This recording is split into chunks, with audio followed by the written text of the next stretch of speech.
Hey, what's going on? This is Justin from the Survival of the Artist podcast. This is episode 4. This is a special one because I'm doing it live in a hotel, face-to-face with a person, which doesn't usually happen. I've never met this person before, but I've known about him for a very long time. We just recorded a verse in his closet. I didn't. I watched. His name is KJ-52. Oh, you said live in the hotel as opposed to dead in the hotel? Right. We are living and breathing here. Yeah. I always, when people say, yeah, we're live, I always think the opposite, like in a very probably twisted, morbid sense. But yeah, I'm glad we're both alive. It's always makes for better radio. It does. If you want the zombie podcast, it's the a couple Dead, podcasts down, yeah. Walking Dead podcast. I'm sure it's much... That was a celebration. We have a soundboard! I think we've made it. The big budget. You should see the setup here. Hold on, I could switch to the sound effects. Okay. This is when you crack a dad joke. I haven't gotten there yet. Yeah. I haven't gotten there yet. Ladies and gentlemen, live from the podcast. That's my monster truck voice. KJ has hijacked the podcast. This is now the KJ podcast featuring Justin. One night only, monster trucks. It's because this 10 monsters, 2 trucks. It's because this guy is from Florida. He's in the South. We don't do that over here. That's right. You wouldn't do monster. You guys have never done it. Yeah, you don't even have space to run a monster truck down the street. Yeah, we got the monster truck moms driving their Escalades. That's true. We are in Newark, New Jersey right now, which is the epitome of pleasant pastures. Absolutely, yes. White picket fences. Fried chicken and pizza. Fried chicken and pizza. Apparently is the national cuisine of Newark. Right. I'm sure the fried chicken's delicious. I wouldn't eat the pizza. Yeah. But for the people who don't know, and I'm sure most people know, who are you? What do you do? And what is your claim to fame? I am a Christian hip-hop artist. I've been a Christian hip-hop artist for almost 18 years full-time. I am a teaching pastor back home in Cape Coral, Florida.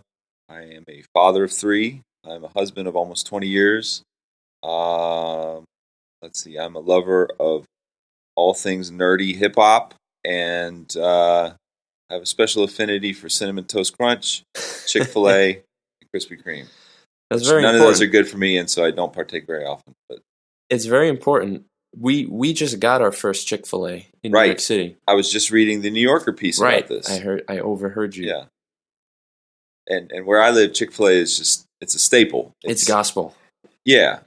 As a child, I thought it was Chick-fil-A. Right. Of course, I am a product of the Florida educational system, so not much to say about that. But I'm a Florida. One of the I think there's like 3 of us in the whole state actually born and raised there. Most people just come there or they live there for a year and they claim it.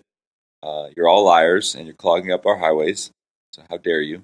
But yeah, other than that, I love my life, love my job, and love the God that gives me the opportunity to do that. Hey, there you go. Thank you. That's solid. Sound effects going. He's got his sound effects right. So so it's totally ill-timed. This is the worst podcast. So I've spoken to this guy so many times. Hold on. Can I tell you something? When I'm in staff meetings with my church, when it gets really low and boring, and if my lead pastor says something good, I'm like, this is why it took you so long to get an office. So you've been around for what, 20 years or so? 20 years I've been doing Christian hip hop longer than 20 years, but my first national release was in 2000. I had a independent project with another guy in 97. And then I did my own project as King J Mac back in the day. That was King 94. J Mac. So just really depends where you want to pick up the timeline. But yeah, for all intents and purposes, about 20 years. 20 years. And 97 was what? Sons of Intellect, right? Yes. So I'm asking because you've sort of been around during different peaks and valleys of yourself and in music. So at the peak of your career, like how big were you? That's the thing. Like, people say this all the time. Like, anytime I see a post, that'll be like, "Oh man, you were the man back in the day." Like, I'm like, If I was, apparently I did not get the memo because whatever was happening then, I'm still doing. Right. The crowd sizes have not really changed per se. If you want to, it depends on how you want to judge it. If you want to judge it by record sales, then yes, absolutely, I'm a shell of what I used to be. But as far as like opportunities or doors that were open or places to play, so much of that honestly is very perception. Right. Because if I can tell you from the guy who's on the other side, there was never really a point where I was like, yeah, I made it. It has never not been an uphill battle. Whenever the era that someone would want to say, oh, that's when you were killing it, man, like that's when you were doing it. In my opinion, I could tell you a bunch of things behind the scenes that would make me feel I was not killing it or doing it. I can say from a career standpoint, there was a turn maybe about 2-3 years in, but that's really where I just learned how to do it better. And I was finally making a profit as opposed to getting my car repossessed and my house evicted. So if you want to say when did I make it, I would say maybe 2 years in, but that just meant that I was able to earn a living salary. I feel like, and I can tell you that salary wasn't great. Anyway. Well, the salary is not great for anyone who wants to be creative. Right, absolutely. Because journalism is just about the same. Yes. And for me, someone who always wanted to be a famous rock star one day, oh, what do you want to fall back on? Journalism. Wow, so you just don't want any nice things in life. Right. But I feel like you were part of that influx of Tooth and Nail in the early 2000s, even though technically you weren't on Tooth and Nail, but when they were really popping off with all the bands, with your Project 86s and your and all those people, and you were kind of in that mold because you were on what, BEC? I was on BEC, but can I tell you, I was so far removed from that world. I was still doing basically what I had always been doing. Right. I was not a part of the Tooth and Nail world. The only overlaps were maybe from a collaborative standpoint, and that just maybe came because of the nature of being on. Well, you were on all rock songs with Trevor and TFK and you know what, Pillar and Rob. But what the funny thing is about that is that I met TFK when they were still signed to DJ Dove's label, like in 2000, my first record. I met them at a GMA. I took one look at them, like these rap rock wannabe Canadians. I'd never do a song with them because I didn't like rap rock. I thought it was a diluting. And then he made an album. Exactly right. That's a different podcast. Totally different podcast. But I looked at him and I judged him like I normally did because I was this purist backpacker. It wasn't until I actually listened to Trevor rap on his first record that I was like, oh, this guy is a rapper with guitars. Right. That's what won me over. So it wasn't like the TFK thing. We actually both got our deals with Tooth and Nail at the same time. So it wasn't like then it opened up. It was like those were people that I had already built relationships with. Same thing with Pillar. Like my first tour, we did a show with Pillar in the middle of Kansas somewhere. You know what I mean? Mm-hmm. So it was just happened to be by 2-3 years in. He wanted me on a song that T-Bone was supposed to be on, T-Bone Flake, and that's how I wound up. The Bony Bone Corleone. Corleone was. But you got the real Italian, though. So I guess. A lot of those things, anything that ever happened from a collaborative standpoint was generally very organic and very mutual and not forced by any means. You know what I mean? Mm-hmm. Even the song I did with Emery years later. You did a song. What song did you do with Emery? I did. Emery is on my yearbook album. They're on your album. They're on my album. You had Toby. Right. Toby sang a hook, wrote a hook, and sang a hook. But that was a weird situation where I think we had both played Spirit West Coast, and they had seen me perform, and everybody at Tooth and Nail was like, yo, Toby really likes you and wants to do a song with you. And I'm like, that's not going to work. I'm not going to, like, me and their styles. Right. I'm like, how would this even work? They're like, no, you should. Everybody was like, you should really try it. No, you should try it. He can really sing, though, too. Yeah, and my DJ, who was, like, straight out of Brooklyn, Puerto Rican guy, just straight up like hip hop to the T, was a huge Emery fan. That's strange. Exactly. And he's like, no, you should really do it. I'm like, what? Even you think I should do it? And again, when that's when I was like, again, I have my own conditions that I tend to be wrong in. So I was like, who knows? Let's try it. He wrote a great chorus. He had a great idea behind it. It was a real personal story. We never even talked on the phone. It was all through Instant Messenger. And the song was like a minor hit, R.I.P. Instant Message. I know, right? That sounds so Sounds so '07 to say that. AIM. That's how we all cut our careers. That's true. I did a lot of file exchanges. That's how I dated all my girlfriends in high school. Yeah. Right through AIM. Right. It was the original slipping DMs. Okay, so aside from sliding in people's AIM DMs, I guess it all was a direct message if you think about it. Yeah. You kind of alluded to how long it took you to get to that point in your career. So how do you keep that momentum going? Because that must be exhausting. And I know someone like you were putting out an album like every year in the early 2000s. No. Or every year and a half. I think I probably went, well, they say you have your whole life to make your first album, and then you got about a year to make your second. So 7th Ave came out in 2000, but it had actually been started in 98. Okay. So it was one of those deals where they took what I was already doing, just added a few more songs. 2002, I think, was collaborations. 2003 was Pronounced 5-2. And the reason why they were so close is because collaborations was doing so well, the label was like, oh, we need another album. That's really where it comes down to, is where the label, if they see momentum, they want another project right away. And that was my first album of yours. It was collaborations. For a lot of people it was. And then a lot of people went back and got 7th Ave. Right. Or some people came in and Pronounced 5-2. That actually, and every record kind of progressively sold more and became more popular. But the weird thing was, I actually really thrived on making music. Like, making music was never a problem because I was always writing down song ideas. I was always writing down concepts. I loved making music. Like, I got such a joy out of being in the studio. So it never was really a problem. And there would be times where I'm like, I'm not ready. And then as soon as I'd say that, inspiration would hit, or something would happen, or a concept would happen, and then me and Todd would have a nice vibe, and then, yeah. Todd Collins. Legends. Yes. Mr. Collins. Yep. It's funny, Pronounced 5-2, how you open it, 5-2, brown hair, eyes are blue. Right.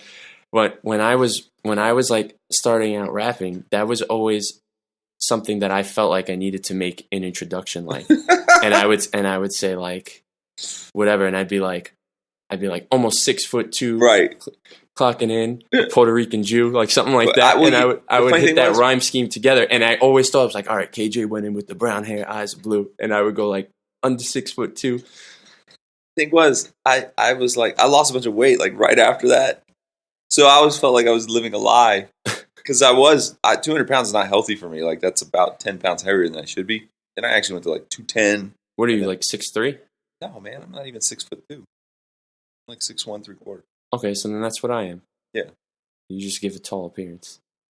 It's my presence. You have this this aura of it. Plus, I wear Air Maxes. That's a couple inches right there. That probably helps. Yeah, well, when I got collaborations, I was probably about 5'2". There you go. So yeah, I was just always looking up. I can never understand people who are always like really disappointed in my height when they met me. I'm like, it's not to scale. Like, if you see me on the cover, and I was always sitting down. They think that they're always like, oh, you're tall.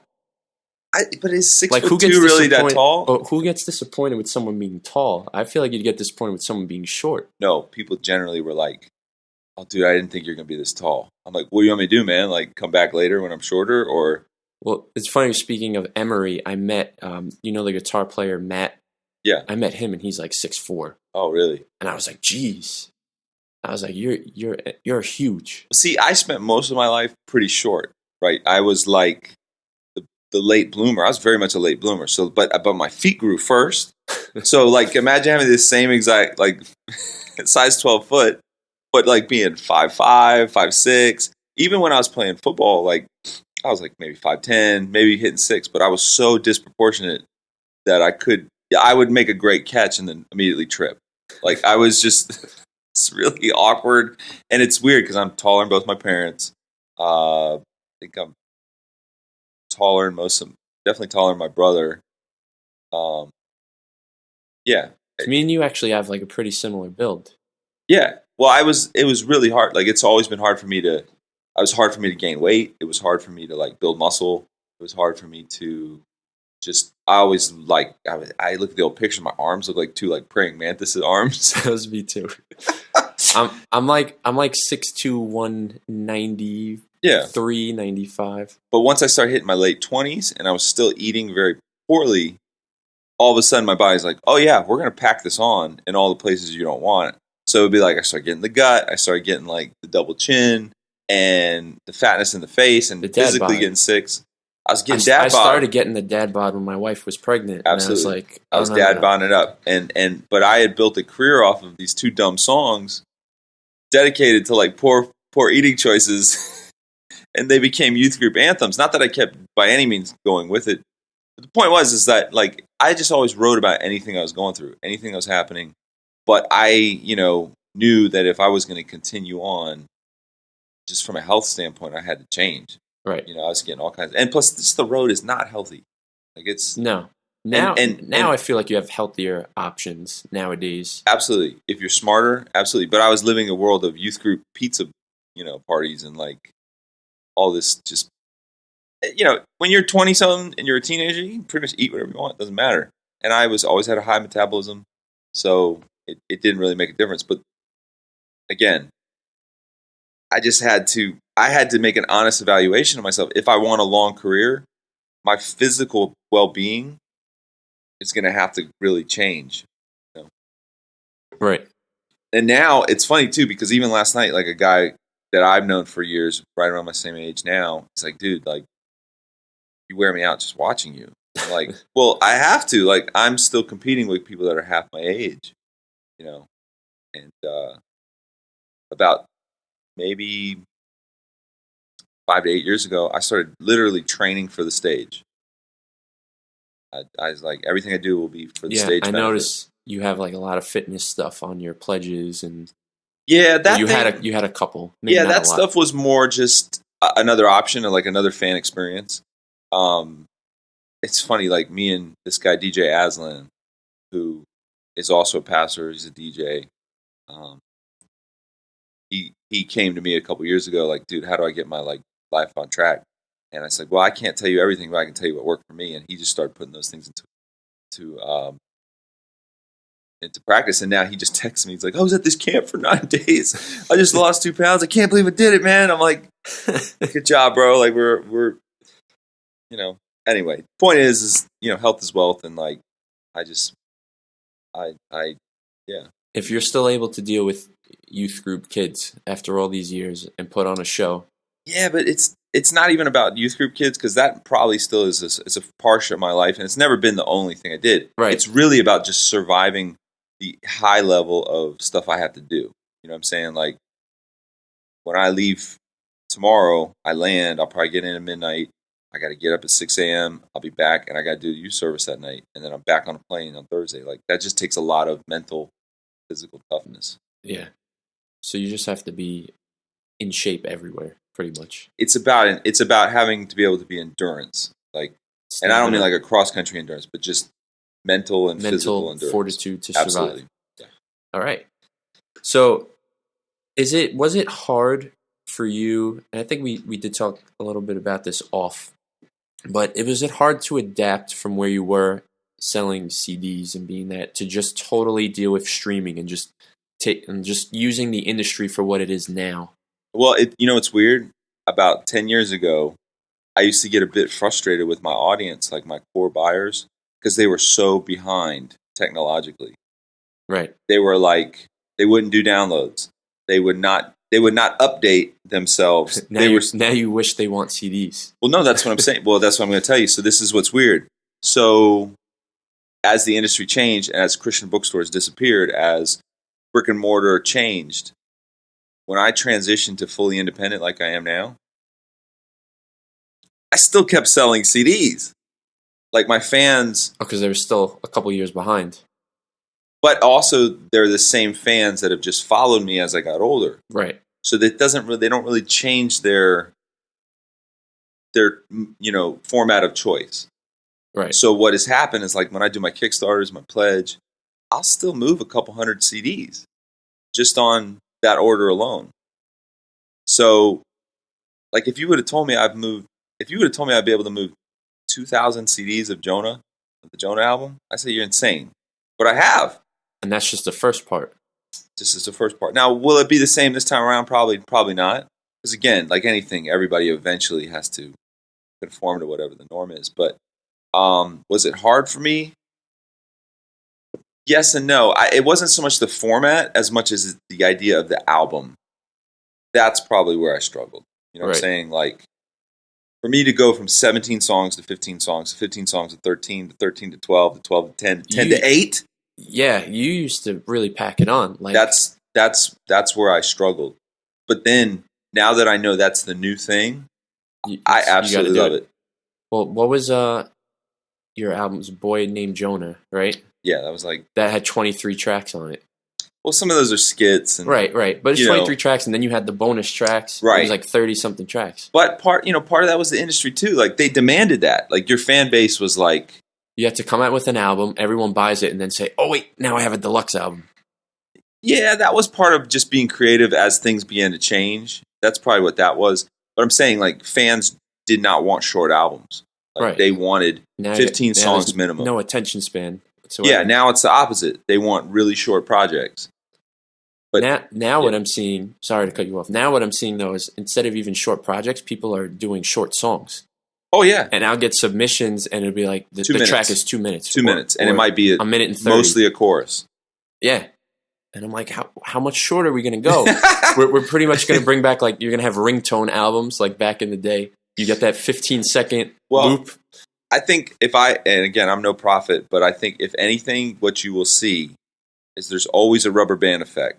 So whatever becomes the one side of the rubber band pulling, sooner or later the tension breaks and the rubber band swings to the other side. So I think, why would vinyl of all formats be the only format that keeps selling more every year? It's bulky, it's expensive, it costs more, you can't do anything with it. Why is the most non-conducive format continuing to do better? It's because 20-somethings who never experienced it want to collect it. Like, they want to collect it because it's the thing you didn't know. That's the rubber band effect of the 20-year-olds who have grown up in a world that's all digital. And they go, what have I missed? Whereas someone who's 40, who may have grown up with cassettes, vinyl, CDs, digital, and cassettes streaming, are coming back a little bit too. They're like, I don't see the big deal of this. Yeah. You see what I'm saying? It has less to do with the format and probably more to do with we always want what we don't have. So hang on to that stockpile of CDs you have, because in another 15, 20 years, that might come back. Probably. And you might sell out in 20 years. Probably. It could be my kid who grows up only knowing streaming. When he hits 25, he may want a CD.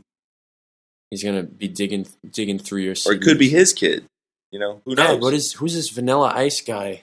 To the Limit CD. Totally. I mean, there's no way to... The only thing we can predict is that things will always go in cycles. Right. And we can always predict that we can never predict anything. But there always tends to be a shift every 20 years. That's usually seems to be the norm. You know what I mean? Makes sense. So that is a weird challenge for me because now I have to accommodate so many different fans. Like, there still are really, really young fans that just because of the nature of being Christian rap, they love it. Just because I'm affiliated with this guy, even though, like, they're looking up to me, now it's like a reverse endorsement. So for them, I got to think of streaming. For the 20-somethings, I got to think of vinyl. For the 30-somethings, I got to think of CDs. And the 40-somethings, I got to think of something else. That just sounds expensive now.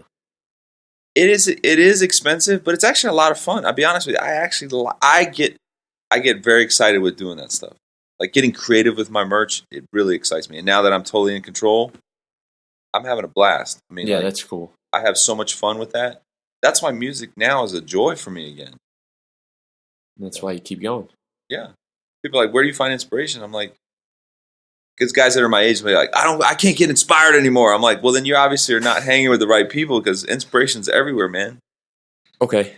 So I guess since you were part of two different eras of, I would say, the Christian hip-hop world, because you had, that's true. Yes, I'd say maybe 2000 to 2010 was much different than even the last absolutely 3 or 4 years. Yes.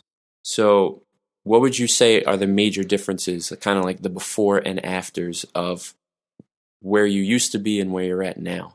And not necessarily even like you, just your observations of, you know, the genre and the culture. And I think probably around 2010, what you actually saw is that the gatekeepers began to change. I came in where the rock world was the gatekeepers, is the best way I can put It it. was the intro, right? Yeah. The gateway drug. Well, no, it was just like everyone that was in charge of things that would really make you either make it or not make it were from the rock world. They came up on, the early Jesus movement rock guys. So they were foreign to anything hip hop related. Yeah. Or if they were trying to put it out, they weren't part of the culture. They were doing their best, but they really didn't know how to do it. So we were operating in a world that didn't understand us. They may have wanted a slice of the pie, but they did not understand us. So long story short, basically that's why there was so much trial and error and more error. Yeah. Probably what started to happen around 2010, there was just a changing of the guard. So when I say the gatekeepers, I'm talking about the pastors. I'm talking about key leaders in high positions. I'm talking about people at radio. I'm talking about people that are promoters. All the people that really honestly hold the keys. Right. Nowadays, they have less keys. But like I said, that's what started to happen. So because there was just an age range change, we kind of started to take over. Mm-hmm. You know what I mean? So that's the main thing, was the acceptance level. Like, I was having to make a lot of concessions on the front end of my career. I was having to dumb down, or whatever you want to call it, sell out, whatever you want to label it. I was having to do that for survival. Post 2010, you had to do less and less of that. But really what happened is Christian hip-hop became its own separate world. It's like CCM went one way, Christian rap went the other way, and the two things did not diverge. Then CCM goes, "We need your help. Can you come back and help us?" And especially with rock too. Rock kind of died out. And yeah, so it's either you're like a Carrie Job, worship, CCM, or worship and hip hop were the only two hip-hop. things. Were the only two things with any momentum. That's exactly what began to happen. That's the best way you could put it. And now to this day, that's all there is. Right. That's the dominant thing. It's what I saw rock was when I came in. Right. Now rock's the one who's like, hey, absolutely, check us out. Absolutely. Like, I feel bad for anybody that's a rock band right now. Like, and now the rock guys are probably going to the hip hop artists to try to get features for there. If they can even survive. A lot of them are out of the picture. They can't, just from a financial standpoint, indie or they're just, they can't survive because you have 3 to 4 people you're trying to make work. Rap by nature is less cost. Yeah, it's less cost to it. So therein lies the problem. Right. You know what I mean? Not only are you less popular, you cost more. Yeah, you're splitting profits with 4, 5, 6 guys. Yeah. You have a ton of gear. You need roadies. You need a million things. Right. So, and then you're splitting the pie 4 ways. It's like, dude, you just can't make it, man. So, that's a big thing. Because that's where everything hangs on, the amount of acceptance level. There are always going to be artists that defy the acceptance level, but I'm just saying the acceptance level was the big problem. That was the big problem. So how different do you think your career would be had you come into it in 2010? Night and day. I mean, I would hope that talent would always rise above. Right. But talent... Well, what do you think you would have done differently? If you were just... If I came in now? If you were just allowed... So what were you when in 2000? You were in your mid-20s, right? So say you were 25, now starting to rap in 2010, coming into Christian hip-hop. What do you think your career path would have been? Well, okay, so it's easy to be like, yo, it was the world was so empty when you came in, and da-da-da-da. It's like, no, it really was still crowded. It's just where now people are trying to get a viral hit. Right. Then you were trying to get a record deal. Both were probably just as unlikely to happen. You know what I'm saying? Right. So I don't know if the odds were any different then than they are now. The purposes might have been different. I don't know. I mean, maybe if I had the same hustle and the same drive and the same sort of sensibilities, maybe I would do fine now too. Maybe the music would sound infinitely different. How it would be played out might be different. I don't know. I can't deny that me coming along at the time when Eminem came along played into my success. No question. Mm-hmm. But who's to say that something else like that wouldn't have happened now? You would have been coming in with Macklemore. Yeah. I mean, there's no telling. I don't know. Like, I have to believe that the man who delights his heart in the Lord, he guides his steps. So that's all I can say. I think me coming in, I mean, again, the goal was never just to have a record deal. The goal was actually just to really reach people. And I felt like God guided me along that way. So I would hope that same thing would translate now. Do you think your, like, content-wise, what do you think about your music? Because I know, like, the earlier music, like you said, was sort of appealing to where you were trying to go. Do you think that music would fly as much now? The content? Right, like a song, let's just say like a song like 5-2. It's pronounced 5-2, which is a fun song. Would fun translate now? Right, with some of or like the Coke fried cheeseburger. But see, again, those things happened after me coming out and trying to do really legitimate rap to the time of the time. But do you think that really legitimate rap that you came in with, do you think that would have worked out for you now? Instead of having you like to change your style a little bit. I think, okay, the best way I could describe it was when I first came out, I was only showing you 30% of who I was. Right. Because the other 70%, either I was too insecure to show, or I was playing by the rap rules that you weren't supposed to show, or maybe there was just a bit of like I was hinting at it and I did not know how to do it. You know what I'm saying? That maybe circumstances held it back, or just the fact that you're young and you're just trying to figure it out as you're going along. Right. I think what happened, say 4 years later, is I had made a conscious choice to go hell or high water, good, bad, or ugly. I'm going to give you 100% of me, and I knew that would turn a certain percentage off, especially fans that have been rocking already. But I was like, you know what? I knew that there was way more people that it would bring in. So that was just more about having an honest evaluation of the market, an honest evaluation of those that were connecting with me. And that's probably something that most artists just never do. They're never honest about themselves.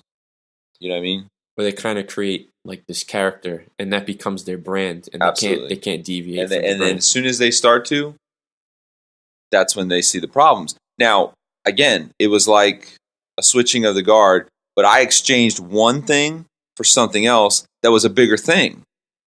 Because again, I knew that the Christian rap world was it was so tiny and not self-sufficient that, again, I was also being honest about myself.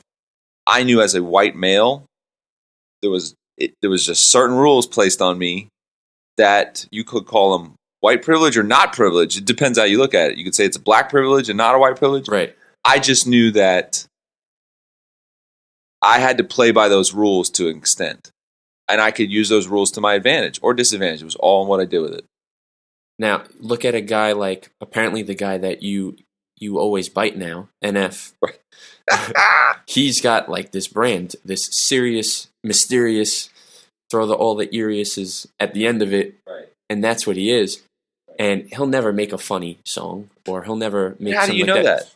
You don't know that. But I'm saying the way his brand is now. Right. He might be the funniest guy you ever met, but when you listen to his music, you're like, has this guy ever smiled before? Right. But so you kind of just threw that out the window, and you said, I'm going to be serious. I'm also going to be funny. I'm going to hit you in the feels with something. Right. I'm going to do a little bit of this. And I think the album I mentioned before, the story of Jonah, that is a very up and down album as far as like hitting on the full spectrum of where you're at. But see, I would also counter that and say, I think I always did that. I just maybe didn't do it to the same nth degree.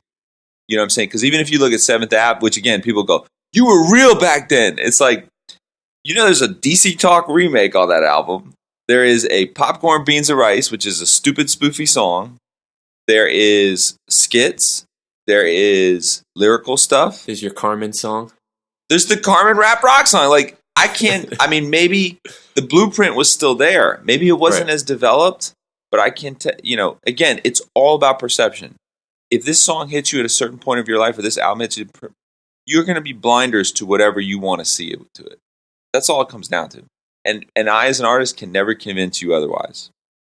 Now, did I maybe look at it and go, oh, out of 15 songs, this one group that is going to pay my bills are gravitating to these 3 type of songs? Did I now go, it makes more sense for me to put my eggs in that basket? Absolutely. Yeah.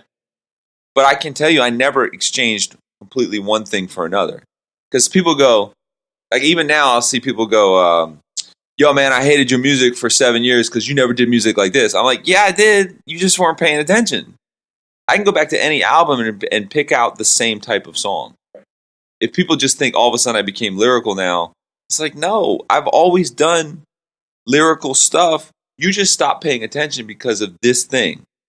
And that's just the nature of music. You will eventually drop off. And that's also kind of the singles syndrome, where most of the time the singles aren't representative of the artist at all. But that's going to be that's going to be the hook that grabs people. Absolutely. And most of the time, they're not as good as the album cuts. But see, I think that's all relative. Well, that is relative. It's all relative. In my opinion, the way I look at music now, there is no good music, there's no bad music. There's just effective music and non-effective music. And good and bad is completely relative. So that's just the way I look at it. And if something is effective and you say it's bad, I actually go, why is it effective? It's not bad. Bad is all relative. It's like food. You may hate hummus. I love hummus. Is there good and bad hummus? Absolutely. But hummus is a very specific taste. You go, hummus sucks. Well, it sucks to you because it's not your palate. It doesn't mean it's poorly done. Now, there could be badly done hummus. It's ineffective. KJ, your hummus 7 years ago sucked. Exactly. You're making great hummus now. What changed? Your taste buds changed. That is, you know what? That is so accurate. That's very accurate. I did tell you that I do enjoy food, so that analogy or that metaphor came. Music is 100% food. There's no question. Music is food. I'm in the right business. Yeah, music is absolutely food because the analogies of food, you can eat very refined, gourmet food, and other people can go, I just want a burger. Right. You can be into very avant-garde, refined, lyrical music, and other people go, I just want stupid pop songs. So you're a MF Doom or you're a flow rider. Absolutely. And you know what? Some people are both. And those people, we don't talk to them. It's like, how could you like this guy and this guy? Well, I love Wu-Tang, but I also love Iggy Azalea. And you're just like, all right. People like what they like. All right, so for you, what do you feel is your biggest success as an artist? And if you can pinpoint one moment where you felt like this was your most rock star moment as an artist. I don't think I can ever do that because that puts too much emphasis on the moment. And if I ever stayed stuck in a moment, I wouldn't be here right now. My success is every day effectively doing what I do in a professional manner, in a godly manner, in a way that reaches people. Like, that's my success. Now, is there little moments that certainly are like road, they're like road signs all along the trip? Sure. Absolutely. Yeah. You know, like maybe my first Dove Award obviously was a sense of like accomplishment because the amount of sacrifice it took to get it. What'd you get the Dove Award for? What song? Or album? I think it was Pronounced 5-2. The song? The album. The album. Yeah. How many do you have? I have 6. Ah. Yeah, no one ever gets that number right. Well, now we know.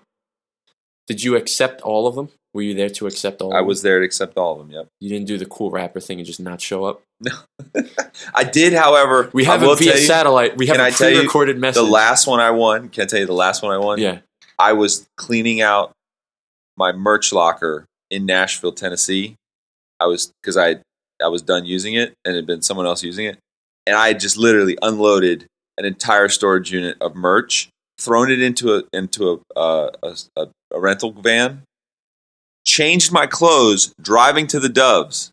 I was covered in sweat, disgusting. Pulled up just at the moment as they announced it, ran on and grabbed it. And I thought, this is the most unglamorous thing I've ever done. Like, if people knew that I was literally sweating to death in 80-degree weather and changed my pants in my car, they would have a whole nother perspective. How was your speech? I was like, thanks everybody. You went, okay. And the thing was, the sweat. I'll tell you, he must be really nervous up there. Do you know who was actually in the audience? This is what made it funny. Was Fizzle and his manager, and they were like the loud, obnoxious parents at the prom. Yeah. Or at like your high school graduation. Yeah. Like, no, it wasn't like any like huge vivacious cheer because the Dove Awards never broadcast the hip hop. They never broadcast hip hop, so like it was in a side room. It wasn't even the regular room. So it was pretty quiet, and they're like, yeah, my boy, yeah. I was like, I'm so embarrassed, guys. So please don't do that. What'd you win it for? What was that one? I don't even remember. It was probably whatever my last hurrah as the CCM. What's funny? I really don't remember. What's funny is I interviewed Stephen Wiley. So you want to talk about the gatekeeper of Christian hip hop, Stephen Wiley, and he told me a story. Going to the Dove Awards in 1989, 1990, they didn't even have. No, they didn't have the category. Yeah, they really got shafted. So they were just merged in with gospel, right? And he was telling me it was like him and Toby Mac and when Toby Mac was a rapper, right? Also not KJ-52, right? And PID and all these guys just together, and they would sit and they would talk about, the future of Christian hip hop and where they think it was going. I could just imagine this at this Waffle House that's in Nashville that I went to. Yeah. That's next to the La Quinta. So, so you've come a long way. You've definitely come a long way. Yeah, but you know what? I actually remember I went to the Doves in 1996 on a fake press pass and sat in the press room when a group won for the rap category. That wasn't even a rap group. They were called Church of Rhythm. And I was so livid, and they think I'm like part of the press, and I was like, "Hey, why do you feel like you deserve to win this when there's other rap groups?" And the guy's answer was like, "I don't know, like our next rap album won't really be this much rap." I'm like, you're not even rap to begin with. Like, That's when they used to combine it with dance, and like groups that had nothing to do with rap would like keep winning it. So I sat in the audience as a frustrated person. And Wiley told me that too. I think when they finally did add hip hop, the first group that won the hip hop Dove Award was like the Winans. Right. It was like the offshoot. Right. So basically they just said, urban or gospel. Right. That's hip hop. Well, can I tell you, like the first year I won was the first year they finally got rid of the dance category. Yeah, because who's making dance music anyway? Yeah, in like 2002, no one had been doing that anymore. And it was a guy at Goatee Records finally got it eliminated from the category. But I'm not the first one to ever win a rapper that ever won a Dove Award. It's like Grits had won before me. But I started to get this weird backlash to like, oh, they're just giving it to the white guy now. Like I got articles written about me. I got podcasts done about me. Like I was writing back then, I might have been one of those guys. Dude, I became the whipping boy for all things that were wrong with Christian rap. You know what I mean? Like, you don't deserve to win that because Cross Movement should have won it. You didn't deserve to win that because Lecrae should have won it. Like, it was like Macklemore when he won over Kendrick. Right. But it's not your fault. It's not like you voted for yourself. No. And it's not like you campaigned either. People did not even understand how the whole process went. Like, but it is what it is. Voting's all label based, right? Labels have their votes in there. Block voting back then. That's just like the Oscars and the actual Grammys, and you're like, why do these people keep winning and they suck? No, they just have a lot of things going for them behind the scenes. But see, for me, the thing was, it was more about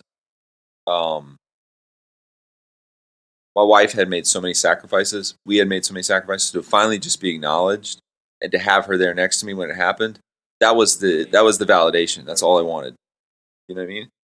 Because we had gone through so much. I mean, like, we lived out of a van for 4 months. We ate potluck. We got our apartment evicted. Like, we got my car repossessed. Like, we went in debt, $10,000. Like, every step of the way, we went through this to get to that point. And I will tell you, like, one of my times I did win, I thanked every Christian rapper that went before me. My speech was thanking the PIDs and the Stephen Wileys and the ETWs and I dedicated it to them tonight. And I said, y'all should have.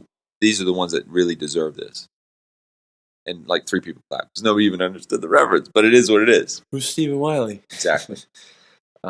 Stephen Wiley was very cool to speak to, actually. I'm sure he was. All right, so that's your success. So what do you think is your biggest failure and or regret that you would have for your career? And I feel like you're not someone who really has regrets. I don't have many regrets. So, yeah. But I think the only one I might really have is like I didn't do I said this is kind of a stupid thing to say, but not doing an email list.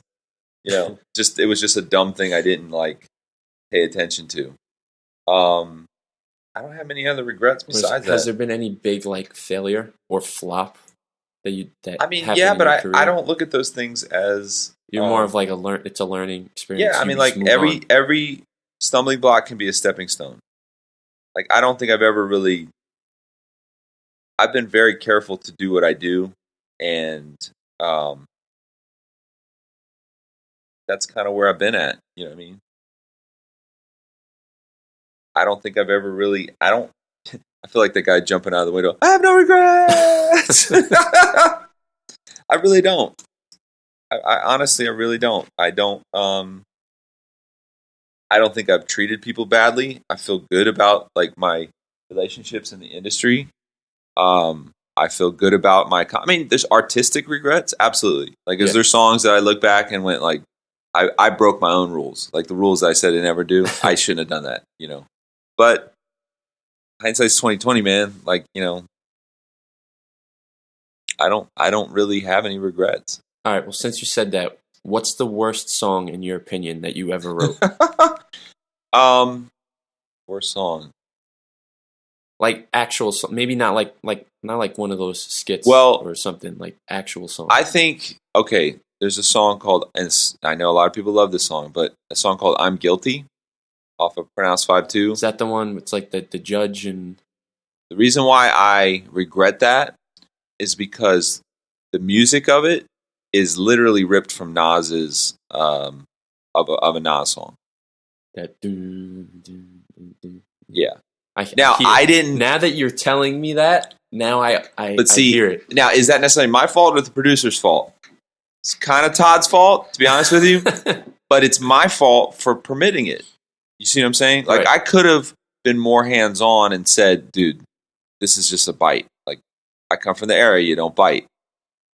Now, did I want the emotion of the Nas song? I wanted to build emotion and break down emotion. There's a way to do that without it being like verbatim. You see what I'm saying? You can. It's that fine line between like inspiration and just duplication. You know what I'm saying? And in my opinion, we did duplication.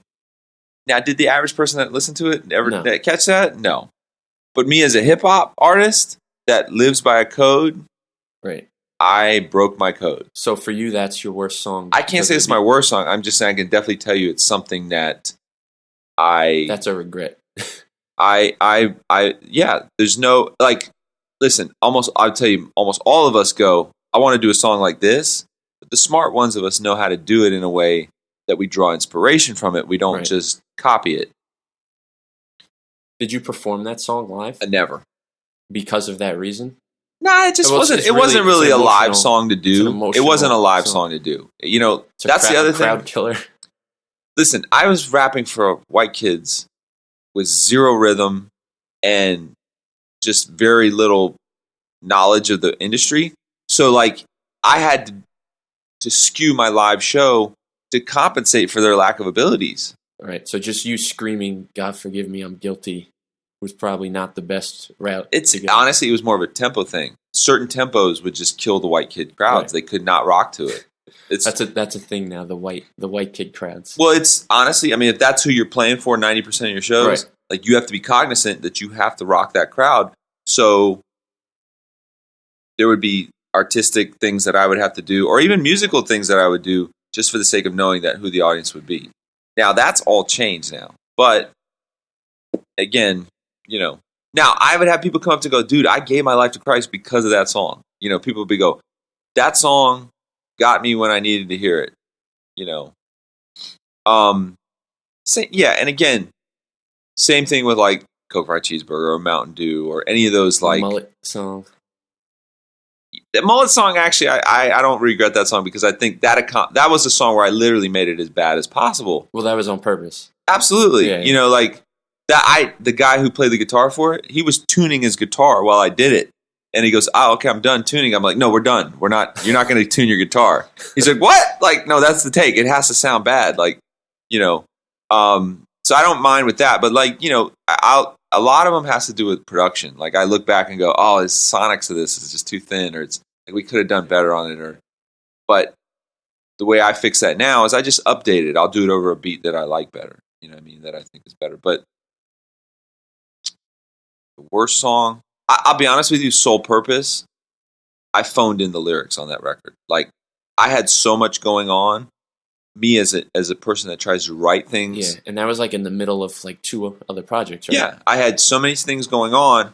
I was phoning in the lyrics, which to me breaks my code. Like, my code is you put thought and creativity into your content. I know songs on all my records where I phoned it in, where I was just trying to get the song done. You know, instead of taking the time to really, you know. A lot of Sole Purpose is like choruses, really. Yeah, and that was the idea. And, you know, Todd was like, just focus on the choruses. But that was the time where I was enjoying so much success that Brandon was just handing out record deals like candy. So I'm like, all right, sure, I'll take it, because it was a totally separate record deal. Right. So I know it's more my own nature. Like, I put so much pressure on myself that if I don't give 100%, I know when I haven't given 100%. And Sole Purpose, I didn't give 100% because I couldn't. I was touring. I was doing 2 side projects at the same time. I was working on the next project. The next project me and Todd were not the rock project, wasn't it? I think actually it was the other way around. I think Peace of Mind was first, and then Sole Purpose. You know, but again, you have to have these moments where you drop the ball to make you go, next time around, I better do better. You know what I mean? But again, there was so little Christian rap out. That was another reason. I was like, I need to put more music in the marketplace. You could have won a Dove Award for Sole Purpose, the way things were going. We were nominated for one. You were. Yes. I'm like, I cannot win this. Please don't. Like, that's the only record where we actually stopped the production of CDs on it. So the copy I have is rare, maybe. I mean, I we stopped it. I might have a Christian bookstore one. We stopped it, I think, at 15,000 copies. We effectively killed the record because that's pre-downloads. I mean, I'm sure you could download it, but I'm just saying nobody was downloading. I should have brought it for you to sign. Worth money. Look, I was embarrassed of that record. I was embarrassed of the artwork. I was embarrassed. I mean, Todd loves it. And can I just tell you, my biggest placement in Australia, right? is on a vitamin ad from that stupid album. Like, I made more money off one song on that record than I probably made off any song. Do you still get some residuals for it? No, because it's a one-time pay. Yeah. But I'm just saying. The point is like, and then some random guy in Oklahoma, like, picks me up for a show, and, like, he goes, I just want you to know I got in a major car accident. I was going to die. And that song got me through my therapy. I'm like, what am I going to say? What do you say to that? You never know. Yeah, but that record sucks. Like, who? I phoned that in, but I'm glad. I'm glad it took, I mean, like, dude, you can't corral that stuff. All right, so what about on the other side? What do you think's your most perfect, flawless song? I couldn't say that either. Like, I know, huh? Too many good babies in your head? It's not that. I would just have to say, is there songs that lyrically I feel like, yeah, I wrote it exactly how I wanted to? Absolutely. I could name a ton. But I would have to also look back and go, Dear Slim and Dear Slim 2 are very pivotal. Because of the importance of your career. Like, I can't negate how those songs changed my situation. And that's another thing, that if you came out in 2010, you never get a Dear Slim. Right. But then again, maybe I would have Dear Macklemore. Who knows? You know what I mean? You'd be writing to Encore Eminem, who wasn't on drugs. You're absolutely right. But you know what? Look, and it sounds weird to talk about myself like in the third person, but if there's anything I could say I did right, is the fact that I was never scared to do what other people were scared to do. Nobody was writing songs to Eminem in that sense. No one was writing a song to a secular rapper and effectively, like, putting it all out there. Because they were all too scared or didn't have enough wherewithal to think of that. Now it could be very commonplace to do that. I'm not saying I was the first one by any means, by no means. I'm just saying if there's anything I've done right, is that I've always been willing to go not just 100%, 150%. And just give it a shot. Where most of my peers will probably go 70%. That's why you're still here. Yeah. Live. Look, not and that, dead. I'll be honest with you, I never considered myself the most talented. I never considered myself the most having all the raw things, but I always knew hard work will what's the phrase? Hard work outworks talent when talent won't work hard. It's a tongue twister. Hard work beats talent when talent won't work hard, or something like that. It's just, the point is that I knew my hard work ethic could make up for what I lacked. My willingness to think outside of the box, where most of my guys were very easy, I just never played it safe. Right. You know?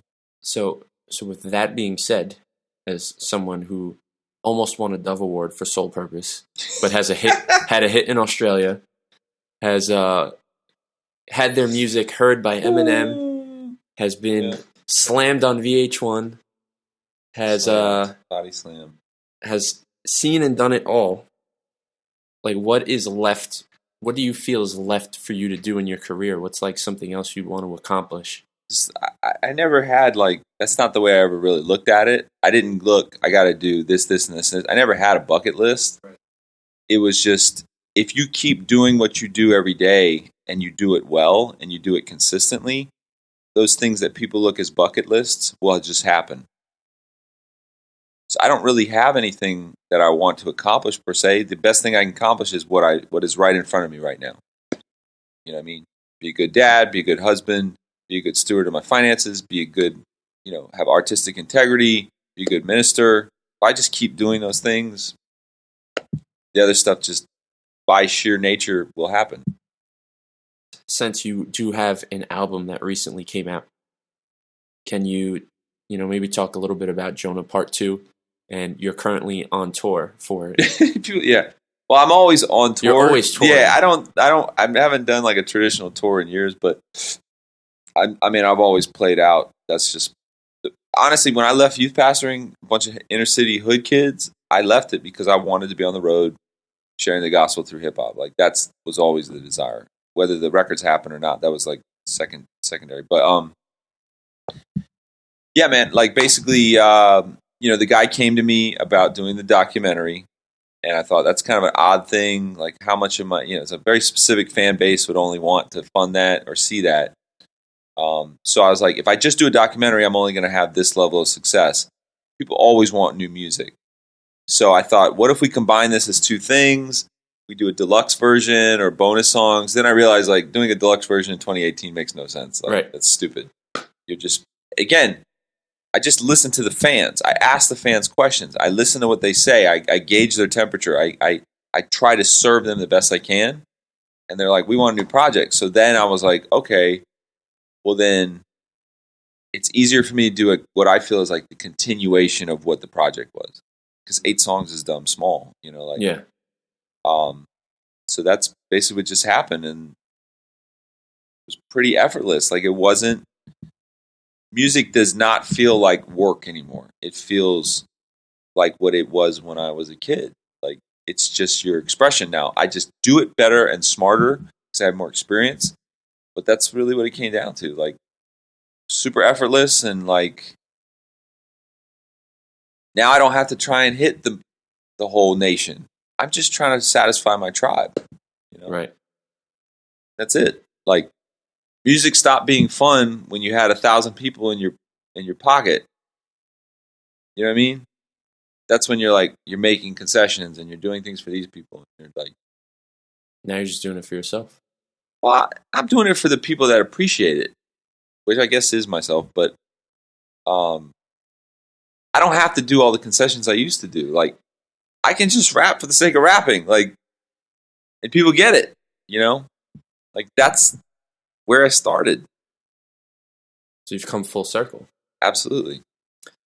And your final thought. So what would be your major key for the survival? Word to Khaled, I guess, right? For the survival of the artist in 2018? I mean, I don't think the basics of anything has ever changed. I think my personal philosophy has always been listen to God and listen to people. If you do those two things, you will never not succeed. If you listen to what the people are telling you to do, in the sense of like what they want style-wise and aesthetically and stuff like that, and if you listen to what God is showing you and speaking into you and constantly birthing in you, and you combine those two things, you'll always hit the mark. You know, how it plays out specifically is a big thing, but you always hit the mark. That's the only thing that's kept me going. You know what I mean?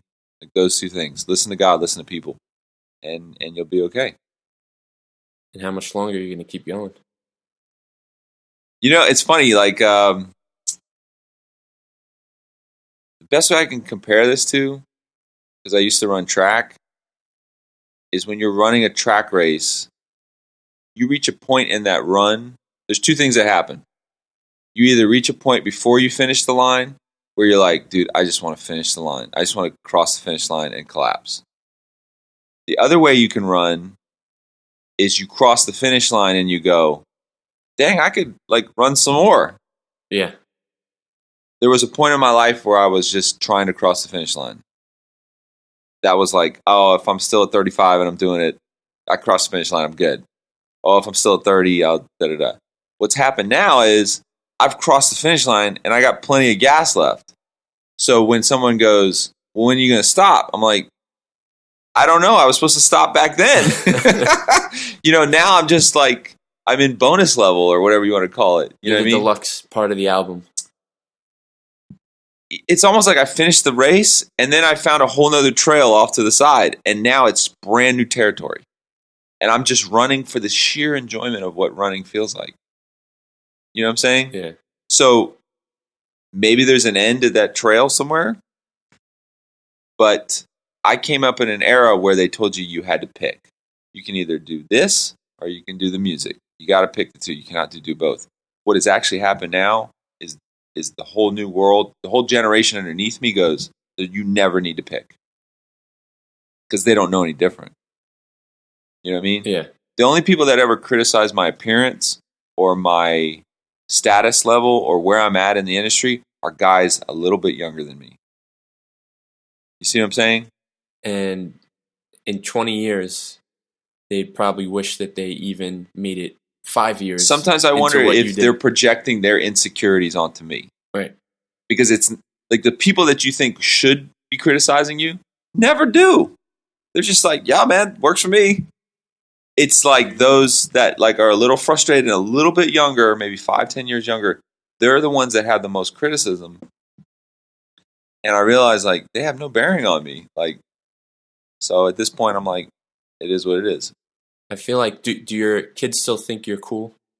Yeah, like when like if someone asks your kids like, oh, what does your dad do? They're like, he's a rapper. No embarrassment. So then you're good. Once they hit an age where they're like, oh, my dad's a rapper. Right. He's like 55. Right. Like then you have to stop. Probably. I don't even know if it's an age thing. I think it would be more like, can they bring their friends to me and not be embarrassed of me? Right. Because you could be 55 and you can be Dr. Dre and be totally cool to that kid. It really comes down. It's so individualistic. Right. So like, absolutely, my kids think what I do is super cool. But I don't think it's because it's nature of being a rapper. It's just that maybe it's the sincerity of what I do or that there's no errors or, if anything, I'm the one that always downplays it. Right. You know? So, I don't know.